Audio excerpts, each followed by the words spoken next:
good to be with you. Our first reader, writer, both I guess, reader of blogs and a writer of a question, says, I'm 50 years old. I've worked for more than 30 years as a computer programmer. By profession then, I'm a thinker. That's what I do. That's how I make my living. I would love to know if there are other professional thinkers that have managed to find a way of turning off the thinking and let it go when they're not at work. It feels like a Herculean task to be able to stop doing. By the way, one of the few people I've ever read write that word, meaning Herculean, meaning great, coming from the word Hercules. Herculean task to be able to stop doing something that has been such an enjoyable and important part of my life, thinking, yet still keep it up for my work time. Do you have any thoughts you could give me? And the thoughts is in quotation marks, so he was intentionally being cute, which of course a thinker would do. I can give you the example of lots of people. I can give you my own example. I was trained in physics, math, and chemistry simultaneously. I was a graduate assistant in high temperature, high pressure chemistry, worked for 20 years as a surgeon. So yeah, I know something about professional thinking. And yet I learned that all of that thinking, as valuable as it is in earning a living, getting an education and so on, is really not very useful with people. So I made it that simple. Thinking is great for problem solving, but it pretty much sucks for happiness and relationships. So when you're with yourself or with others and the goal is happiness, you just remember that. Feel, don't think. I know programmers, physicists, surgeons, mathematicians, chemical engineers, all very much into thinking, and more, who have learned to switch off the thinking when it comes to personal matters. So it can be done. There are lots of precedents in everyday life. When you're riding a motorcycle, for example, it's a very hyper-vigilant occupation, unless, of course, you want to be dead. When I rode a motorcycle, I watched everything like a hawk. Every side road, every person, every vehicle, as though they were intending to kill me, because often that could happen in a heartbeat. But when you park the bike and turn it off, you turn off the hypervigilance. When you're playing chess, every synapse is geared to beat your opponent. But when the game is over, you turn it off and go for pizza. When you're a policeman, you're looking for crime everywhere you go. But in your house, you don't. When you're a mother of a 6-month-old, your ears are attuned. Mothers can hear their 6-month-old baby cry in the middle of a symphony. But as they get older, you become less diligent about listening to those sounds. So you can turn off things in your life and you can turn off your thinking. It may take some practice, sure, but it really can be done, which is your question, and I've seen many people, including myself, do it. I know a woman who has struggled all of her life with being miserable, and she wrote and said this: I have been happy, capitalized, for an entire week, exclamation mark, and the word week is capitalized. This is crazy. I'm noticing that when I've been in pain, I had previously spent so much time and effort trying to figure out the truth, the lies, get loved, remember the loved, and so on. It was just consuming. But when I'm happy, who knew? I have a lot more free time. No kidding. As one person said it to me, there's a lot more of me, because there's a lot more of us available when we're not constantly protecting ourselves and being afraid. So you continue. With all my free time, I've been thinking about the question, what's my truth? If I consider my truth to be like my North Star or my guiding principle, then I've decided that my truth is happiness. Cool. I'm not sure I've ever heard it said quite like that. You say, this is quite a turnaround, because very early in life, I had honestly concluded that happiness was a lie, as I could not see any authentic happiness anywhere I looked.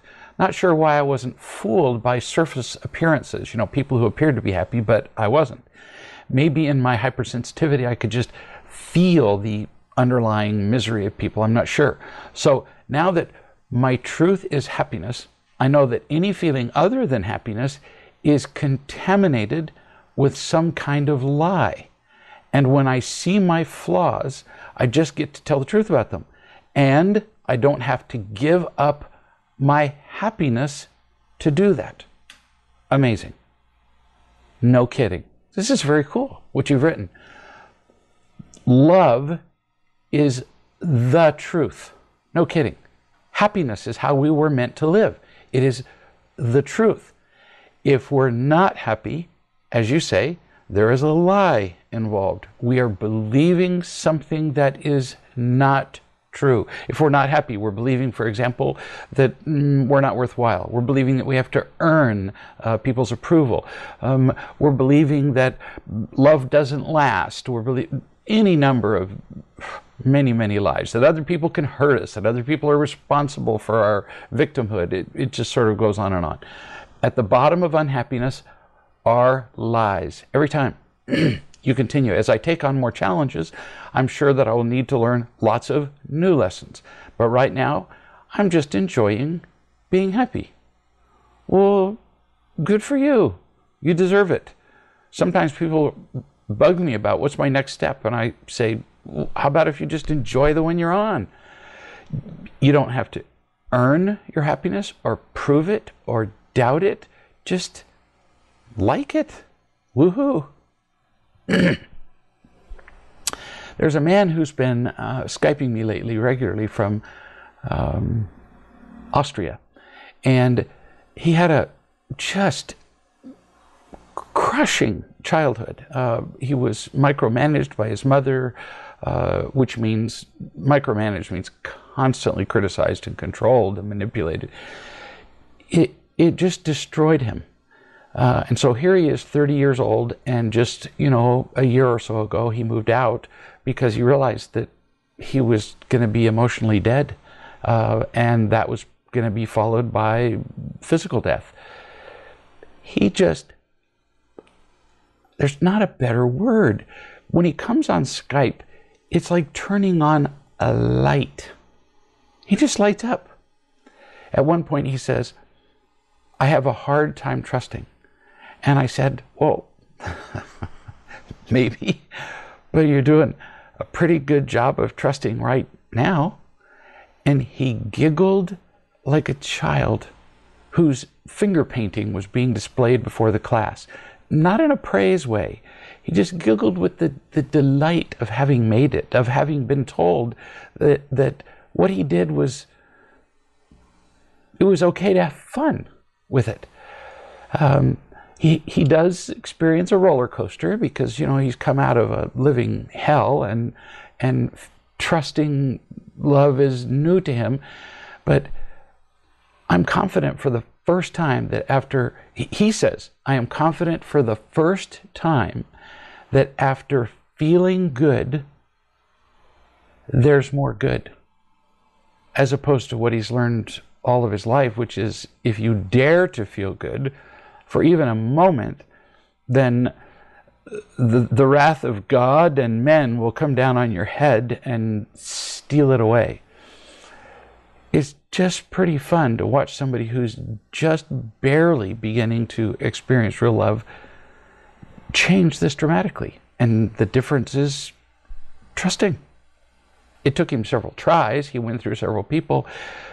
But wow, this is fun. I look forward to these calls. A woman told me that she woke up feeling victim-y. She turned to her husband and she said that she needed attention. He agreed that he would give her attention, but then something happened. You know, like this stuff that happens. The phone rings. He remembers he left the water on outside. Whatever it is. He got busy doing whatever. And she wasn't getting what she wanted. She wasn't getting the attention that she'd mentioned to him. It's really kind of irrelevant whose fault it is here. You know, whether she should have been more specific, brought it up again, whether it was his fault because he didn't pay attention, doesn't matter. But she didn't get enough. He did give her some attention. But see, he can't read her mind about what is enough. Only you can know that. So she felt abandoned. And then everything he did, she interpreted as ignoring her and not loving her, which makes sense. And this is how we make our decisions. This is how our lives run. We think we're rational human beings. We gather information, we form our feelings, we decide what we're going to do, but it's not like that. She decided that he didn't care about her. She decided she was going to feel like a victim. And so then she gathered data, she gathered information to prove that she was being victimized. So everything he did was wrong. He'd go out of the house to get something out of the car. It might have even been for her, but no, that was ignoring her. He left for work to make it possible for both of them to have a place to live and something to eat. She took that as ignoring her. Once we've made up our minds how we're going to feel, we find whatever it takes to justify our feelings. So it got worse and worse. He then started to try to do something to help her feel like she was getting some attention. It didn't work because by then she'd already decided that he didn't care about her. So she called and I said, honey, you're just making trouble for yourself.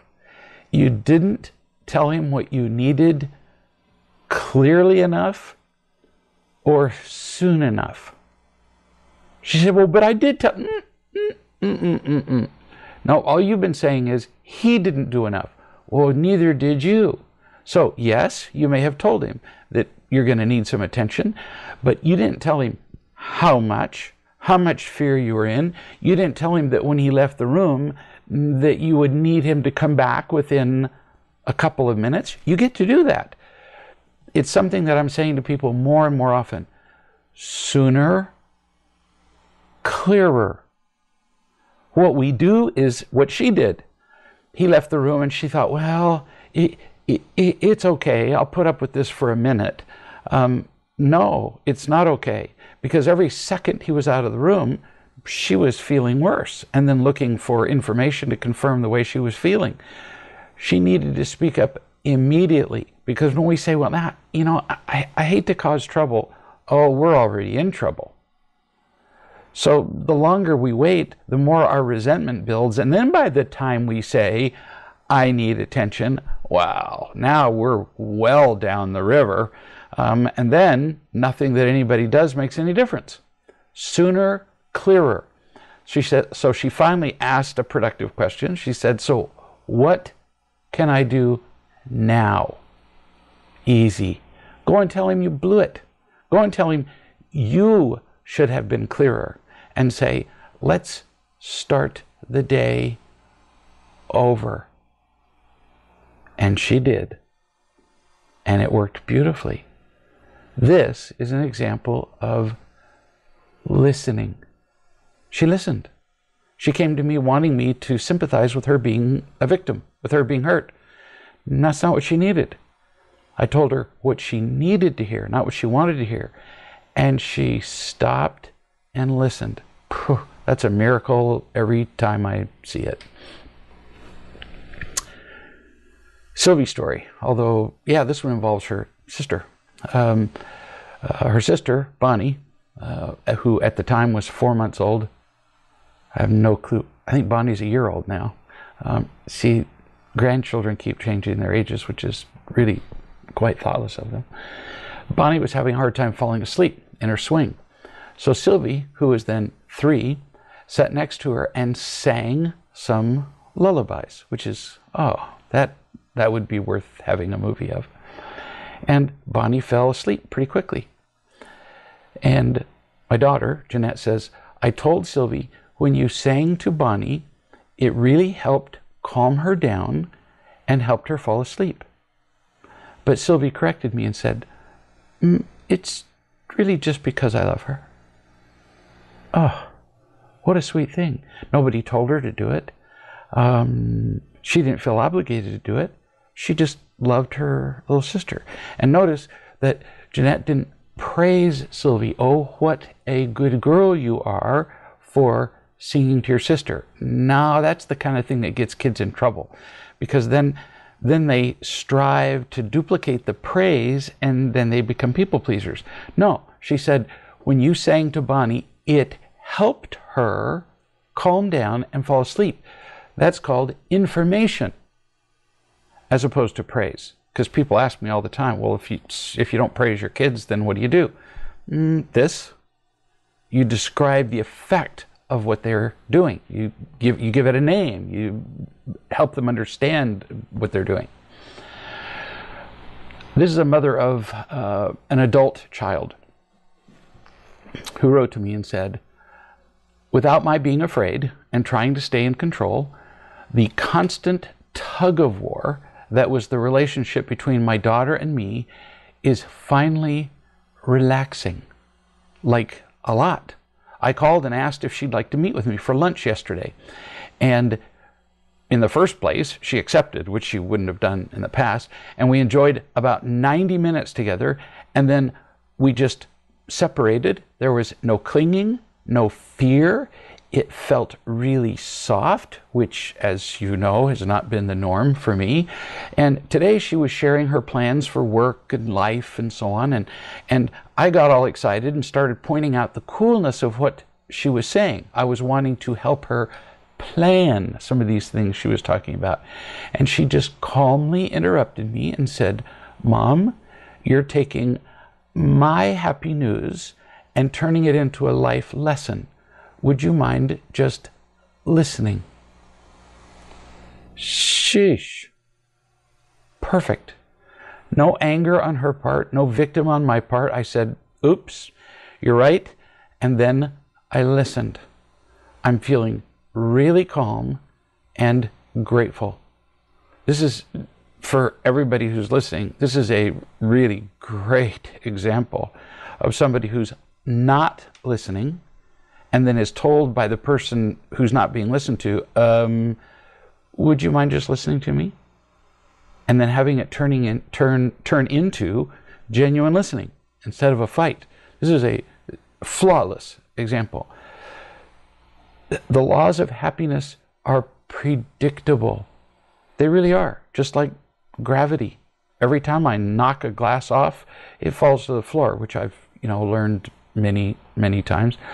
Well, so do the laws of happiness. They're just as predictable. We just have to follow the principles, and they work. Two women. One I spent some time with on a weekend. I lavished attention on this particular person because it was really obvious that she needed it.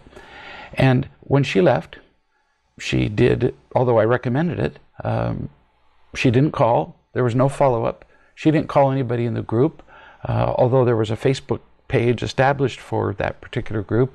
She didn't contact anybody in the group, and she lost all of the feeling that she had at the weekend. Second woman. I spent 2 days with her. She called to talk to me every single day for, I don't know, probably 30 days afterward. She said she would spend part of every day, whether she was jogging, washing dishes, driving, whatever, listening to the video chats like this one. It's made all the difference in the world. The reason I particularly wrote down this person to tell you about is that a friend of hers wrote me and said, I saw her the other day skipping down the sidewalk, which is pretty cool for somebody who's 40-something years old. and who had not been seen skipping down the sidewalk in her entire life. Again, follow the principles, and the results are really predictable. They're laws.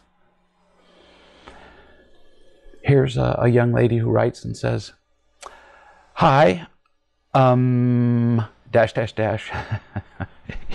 You can already almost tell the age of the person writing. "I'm 13, and my mom has been doing Real Love for 2 years. I just want to tell you that I love this way better than a year and a half ago. It was living hell then." But now she's so different. And you know, so am I.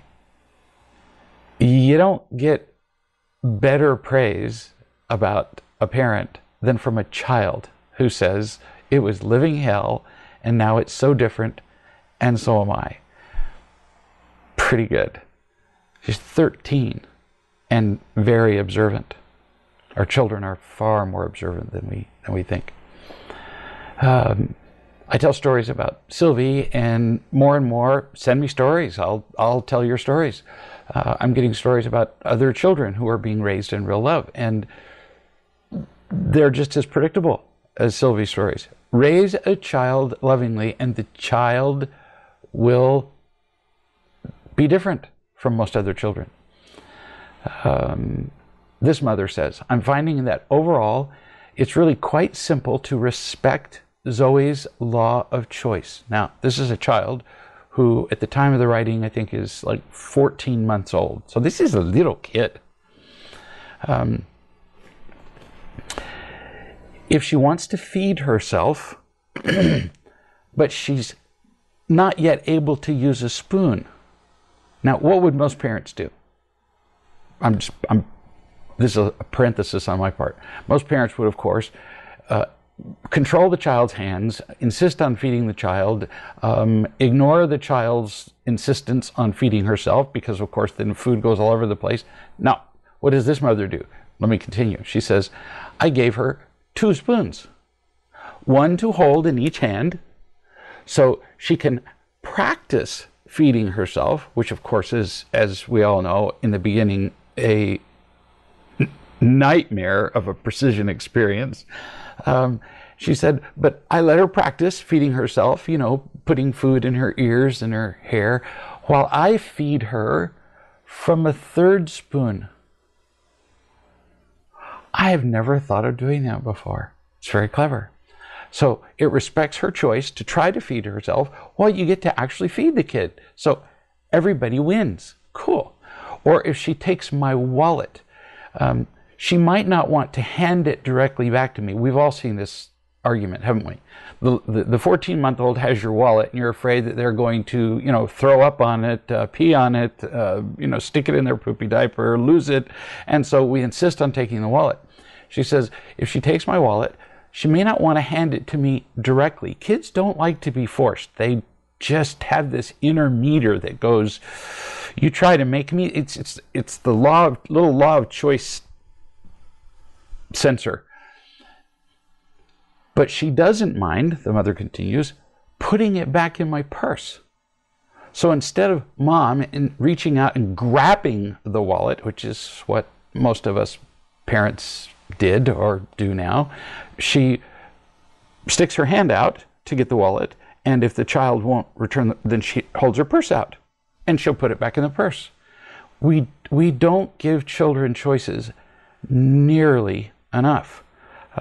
And as much as possible, we need to. Now, one of the choices isn't not going to school. One of the choices at that age isn't, you get to drive the car when you're 14 months old. But reasonable choices, that's how they learn and grow. That's how they get a sense of confidence. That's how they learn who they are, is by making their own choices. So we pretty much have to give them choices, or where are they going to get this sense of who they are? There was a man here for a Real Love weekend, and he had a long history of not having a good relationship with his daughter. He had trouble expressing to her warmth or expression of tenderness. He went home, after we talked about that, and he wrote this. I wanted to let you know that as soon as I got home, I texted my daughter and asked for a good time to talk when she could give me her full attention and we would not be interrupted. She sent me a time. I called. After a few pleasantries, she asked where I had been with my wife and said that she thought it might be that training thing that you've both been doing, that you gave me the book about. So he must have given her a real love book. After mentioning that we had had a phenomenal time, I continued and said, you know that I've had a very hard time with that important 3-word phrase pretty much all your life, the I love you phrase. I'm in a place now where I can finally let you know that I love you. It has nothing to do with what you do, and it's not going anywhere. I love you, and you can count on that. End quote. She immediately broke down and started sobbing. That is so sweet. When she was able to talk, she said, Dad, I can't tell you how much it means to hear that. What a cool story. It's like a privilege to get to hear it. Again, love works. Everything else really doesn't. He continues, that led to her saying that she'd like to come and stay with my wife and I when she's next in our area, and also mentioned that when she talks to friends about successful relationships, she often mentions my wife and I as one of the only healthy, happy couples she knows. We owe that to real love and to this amazing community of people. Well, how cool. The best thing you could possibly do to teach your children to have a happy marriage is to have one yourself. And if you didn't have one when they were being raised, you can still teach them. You can teach them by describing the mistakes that you made. It's just in a straightforward, non-self-flagellating way. You continue. That I was able to get over the threshold necessary to have the courage to engage in this conversation is a testament to real love and the love that I have felt in our groups, in the real love community at large, with the special group I shared this past weekend with people, and from you. I'm so glad that God decided to channel this simple but powerful message through you and others. What we all need is simple and powerful, unconditional love from those around us. Even better if we can actually get it from one or both of our parents. Your daughter, honey, is very fortunate to have you as her father. Almost none of us get to finally hear these words from our parents while they're alive. I spend almost all day, every day, serving as a surrogate, as a substitute for the parent, that the loving parent that people never had. And even if their parents are alive, their parents are never going to utter these words in a meaningful way.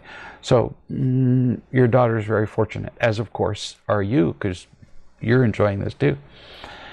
You said, I have at turns felt like such a heel for denying her the love she has so needed and deserved. But I have to remind myself that I was doing the best I could at the time.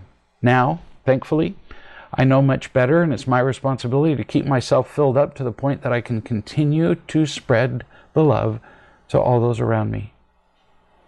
This would be called getting it, understanding it, trusting, remembering, listening. Very cool. I love hearing stories like this. This is a young mother.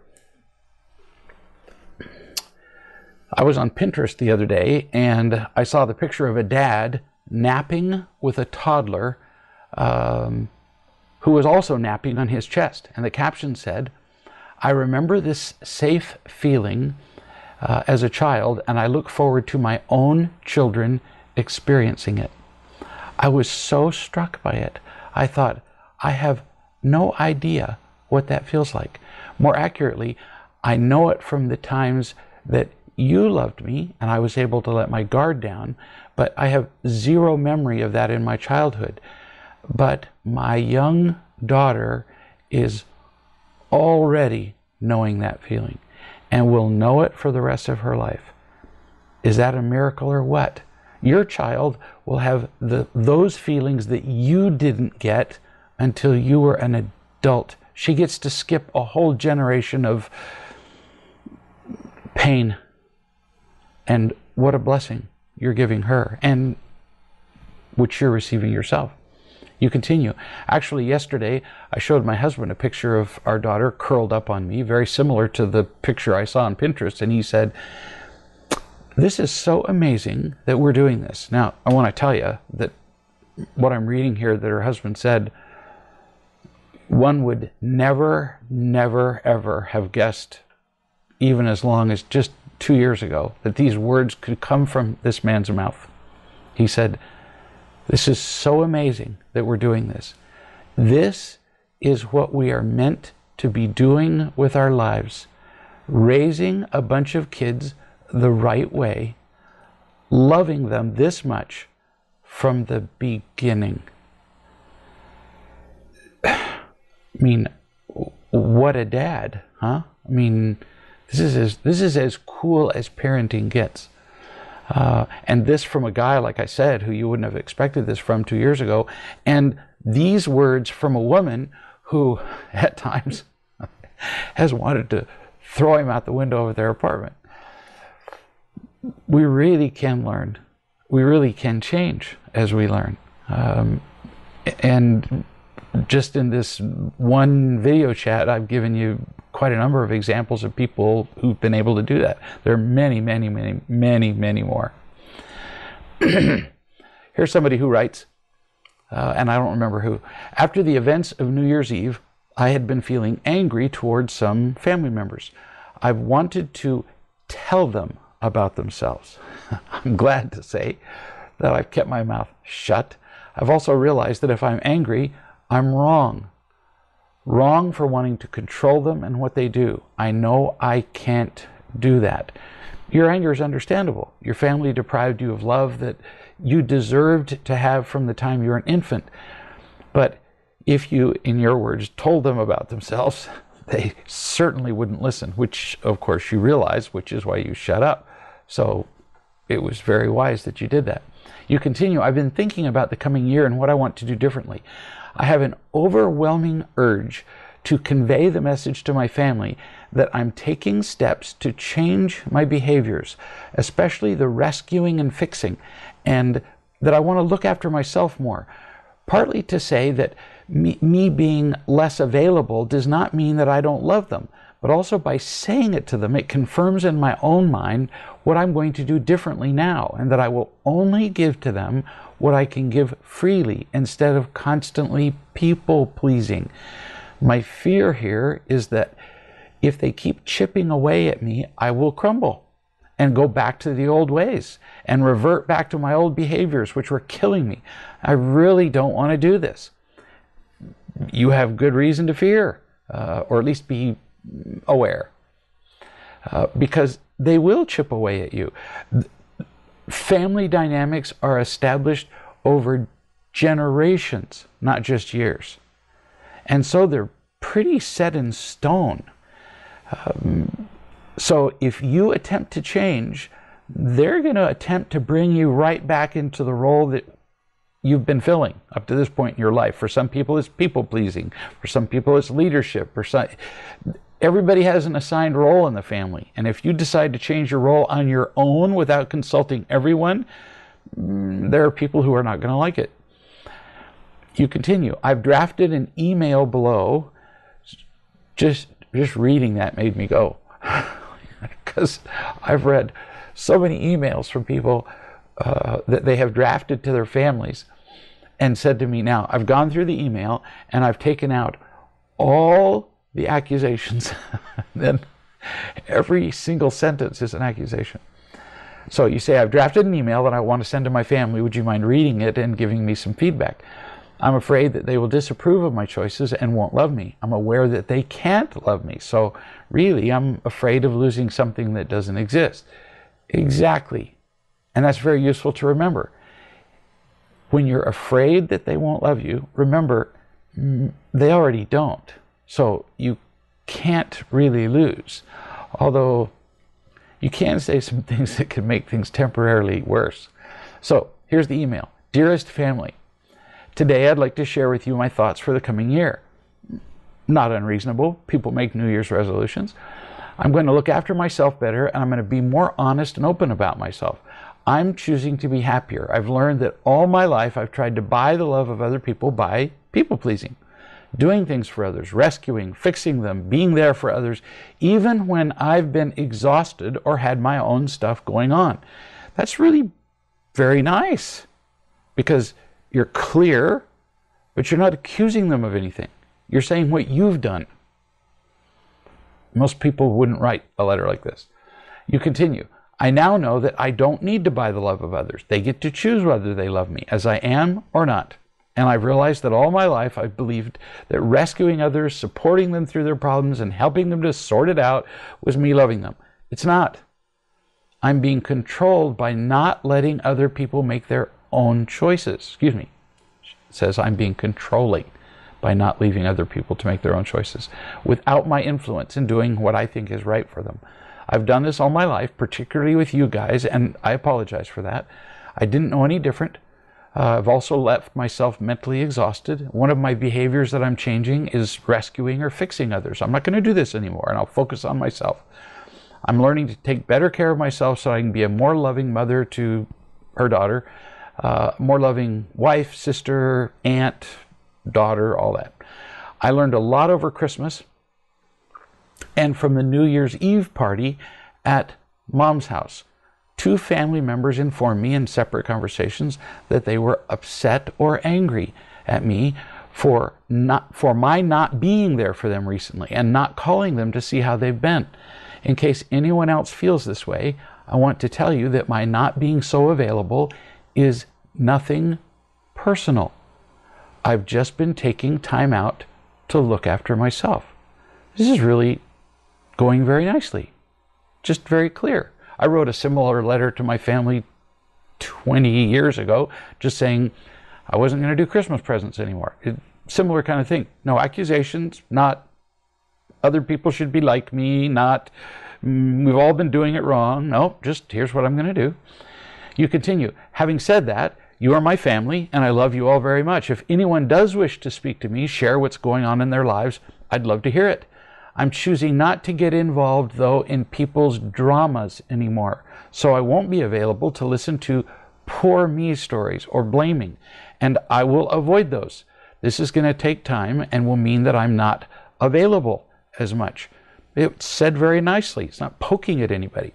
I'm aware that people were doing cocaine at the New Year's Eve party at Mom's, and one person even offered weed to my husband.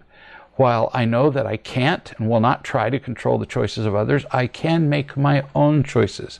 Had I been aware that this was going to happen at the party, I would have chosen not to go. I will know for next time. So, for 2015, my resolution is to be happy and more loving. I will no doubt make mistakes. I love you all very much. This is pretty good. For those of you who are listening, nice job of somebody telling other people how she's going to change without accusing them. She mentioned the cocaine at the party, like going, this would be an example of the kind of thing I would not participate in, without saying who it was. And I learned later that there were a couple of people who were pretty upset that she threw in the cocaine reference, because they were, of course, the ones using cocaine. What she's doing here is making a declaration of love and her own freedom at the same time. Nice work. Here's somebody who writes and says, I'm applying for a job in a different department of the same company. And my supervisor learned that I've applied for a job in a different department, and now she's treating me differently, not as politely, not being as cooperative. How do I handle this? Let it go. You're going to be leaving very likely the department that you're in, you can let it go, or you can try to control it, which isn't going to work. Or you can be a slave and conform to how she thinks you should behave so that she won't be annoyed with you. You can't make other people happy. Now, you might do this. You don't have to. You might, once you learn that you are going to be leaving, you might tell your supervisor that you're grateful for everything that you learned in the department. You don't need to say, even if she didn't intentionally teach you those things, although some things she may have, just that you're grateful for the experience. But just to be kind, not to curry favor or to please her or to avoid disapproval. Can't control the way other people feel about your kid. It's impossible, and it's just really exhausting.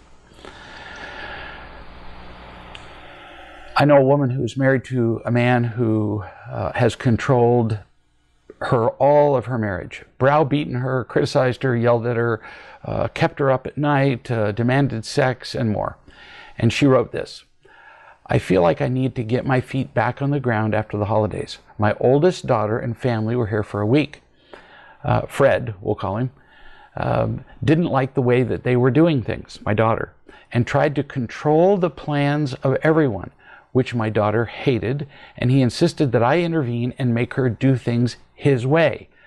I did spend way too much time trying to calm him down, but I got tired of it. He pouted a lot, off and on, and I just let him, but I've got to learn how to not get sucked in by that, or what I could do differently. Yes, you do need to learn to do that, or you'll be walking around on eggshells, words you have used, around him all the time, which gets to be really quite a drag. And in the past, you really have been sucked in by his tantrums, pretty much all of your marriage. You said he did help with some things around the house during the visit, like cooking, and I kept trying to let him know how much I appreciated that. And I tried to give him as much attention as I could, worried that he was still feeling neglected. Are you hearing what you're saying?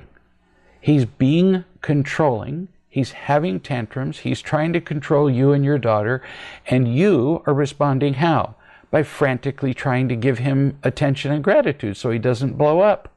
So all of his controlling is working. And since it's working, what do you think he's going to do more of? Control you, because you're rewarding it. You are afraid of him, and it's keeping you a prisoner.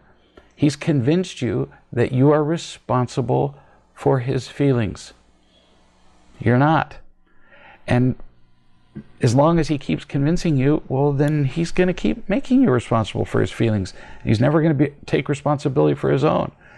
Then you say, but then out of the blue, he told me how I was just not doing enough for him, and he was unhappy. I was surprised. How could you be surprised, honey? He's always unhappy with you and telling you that you need to do more for him. And you're surprised? This is something that we have talked about many times. This is how he controls you. He says you are responsible for his unhappiness, so then you have all the work to do, and he takes no responsibility. That's why you put up with his manipulating, his anger, his yelling at you and more. This is the problem, is that you take the responsibility for what is his. You said, I started to feel defensive, reminding him that I'd been sick, but he didn't care. I just wanted to get away from him. I told him just to write a list of his grievances because I didn't have any idea what I was doing so wrong. He'll just get moody and pout and lie down in the bed and stare at the ceiling, get up, turn the TV off, and then on, and then lie down again. In other words, having a tantrum as an adult.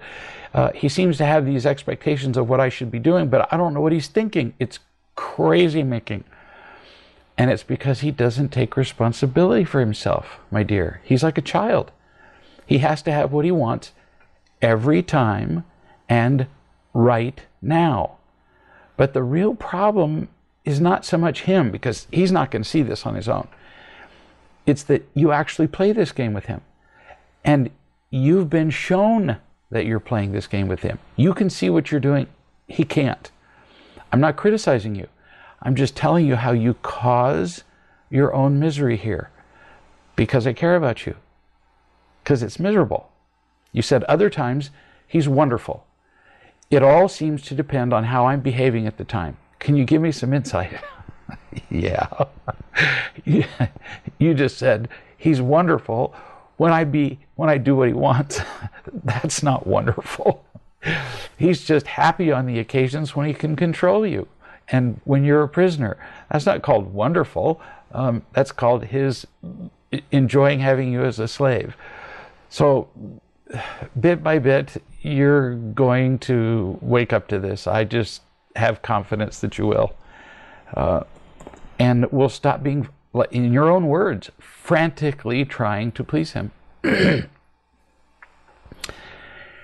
Here's a mother who's of an adult daughter who says, let's see, actually I don't know if the daughter's an adult. We'll see in a minute. She says, I took my daughter to see my mother on Christmas Day for about an hour. She was clearly, my mother, desperately empty and started to cry when she described a friend who had recently died. I went and sat next to her and said, I can see that you're upset, Mom. I love you. And then she got all embarrassed and annoyed and ordered me to go back to my seat. And dear, this is the woman who raised you. Desperately empty, but simultaneously unable to even accept the love she needs. So she manipulates you for it, but then she doesn't know what to do with it. So what does she do? She controls people and manipulates them and sympathizes with them and wants people to sympathize with her. It's all she knows to do. So she keeps doing it, even when it doesn't work. And it's what you did all of your life with your children until you learned better. You say, later, I realized that her emptiness had reactivated a need in me to make her feel better, even knowing that it's not my job. I kept trying, to cheer her up, which is an old pattern. The problem is that she's created a world where cheering her up is not feeling unconditionally loved. Her feeling cheered up is just receiving a reward for her manipulation. It feeds her manipulation. So no matter how much you cheer her up, she's stuck. She doesn't feel loved. And of course, so are you. You said she dropped several hints about how selfless my sister-in-law is and what a kind person she is. And I began to feel guilty.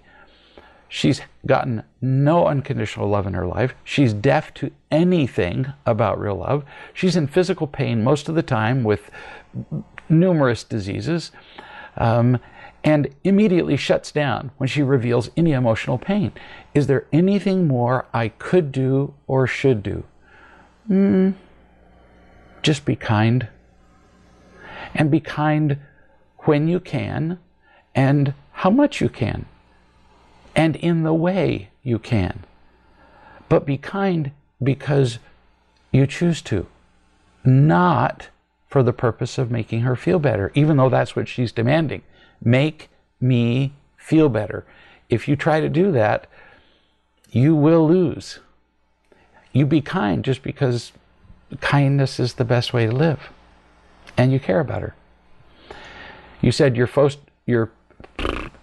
post on Facebook said, the only New Year's resolution worth having is to be kinder. Clearly she feels I'm not kind enough.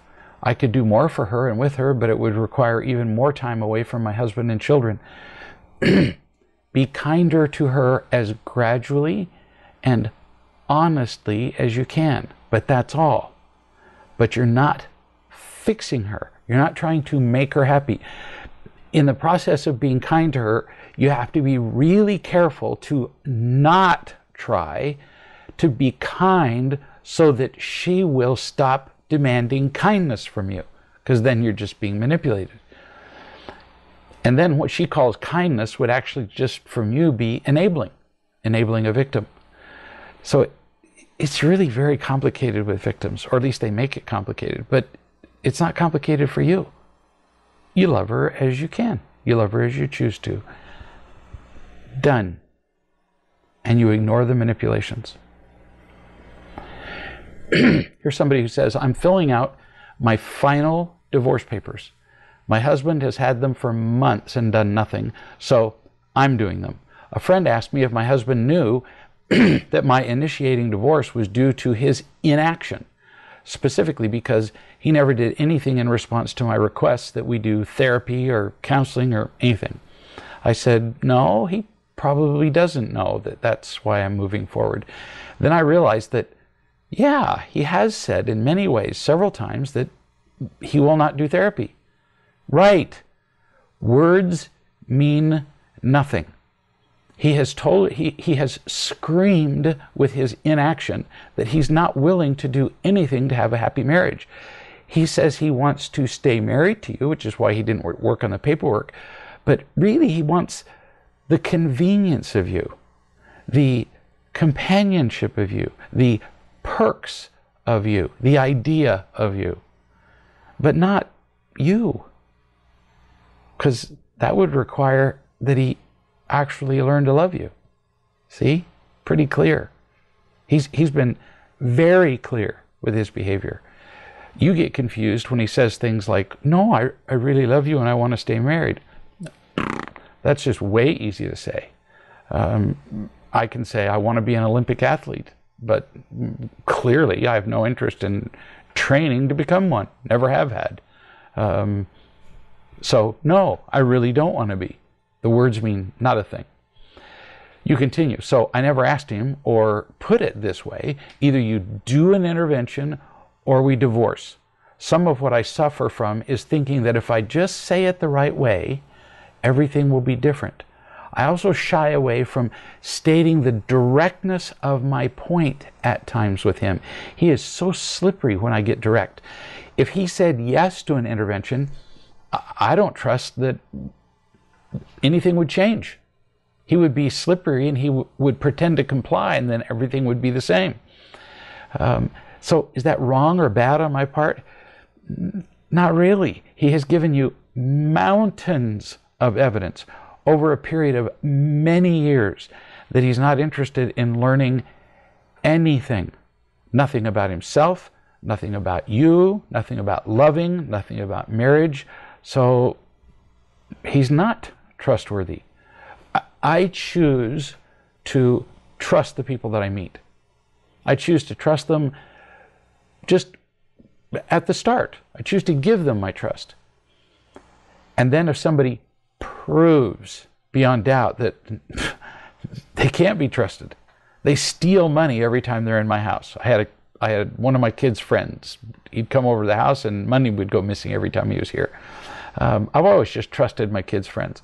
Well, we disinvited this kid because he proved that he was not trustworthy. This particular kid, years and years later, this is a little sidebar, many years later, came up to me and gave me some money, doesn't matter how much, and said, I used to steal money from your house. You probably didn't know that. And I said, yeah, I really did know that. And I just wanted to pay you back. It was just an unusual event to have somebody decide to make amends for something they did long ago. But your husband has proven that his word doesn't mean a thing. Pay attention to somebody's behavior if you want to know what they really want. You say, I think it's confusing that he so squarely wants to remain married, yet will not do therapy. No, it's not confusing. You say he squarely wants to remain married, but that's just not true. That's what he says, but the truth is in his behavior. Again, he wants all the advantages of you, but not you. Not you as a person. It's just like the single funniest joke, family joke, child-parent joke I ever hear is this one. Dad, we'll take care of the dog. Never, if you're a parent and you have really little kids, never fall for this. Kids want the idea of a dog. They want to pet a dog. They want to cuddle with the dog. They want to throw a ball to a dog. They want a dog to come up and welcome them when they come in the door, but they don't want to take care of a dog. They don't want to clean up the dog's messes. They don't want to take the dog out for a walk or take the dog out to pee or feed the dog regularly. So what's the bottom line? they don't want a dog. Because you don't get to have parts of a dog. You have to take the whole thing. Your husband has to take the whole thing. You. Or not. And he's made it really clear he doesn't want all of you. You finish. You say, I think a good part of this second guessing is not wanting to be wrong or make a mistake. I'm feeling afraid that the divorce is my fault.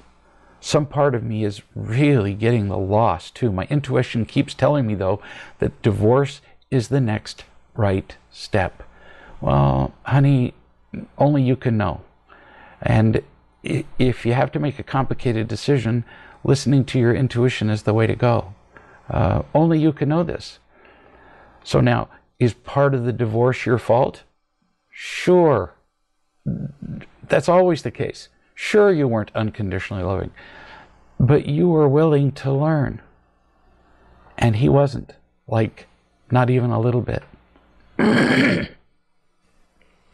Somebody wrote, I was listening to your video chats and I realized something, that when you were describing a protecting behavior of someone who had written in, I realized that I do that too. And I thought, oh dear, that's another one that I've spotted.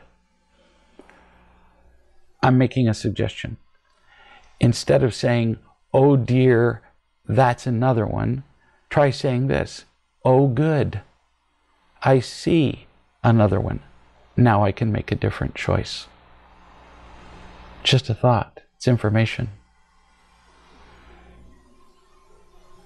We don't need to dwell on our flaws. We don't need to dwell in the past. We don't need to beat ourselves up. We just need to see the truth. Tell the truth. Find people who can love us. Trust them that they are as well as they can. Remember their love. And as we become capable, as I recommended to a lady I described earlier, share that love with other people. So as we do that, find, trust, remember, share. It works. It's a law. We will be happier. I recommend it. We'll see you in a week.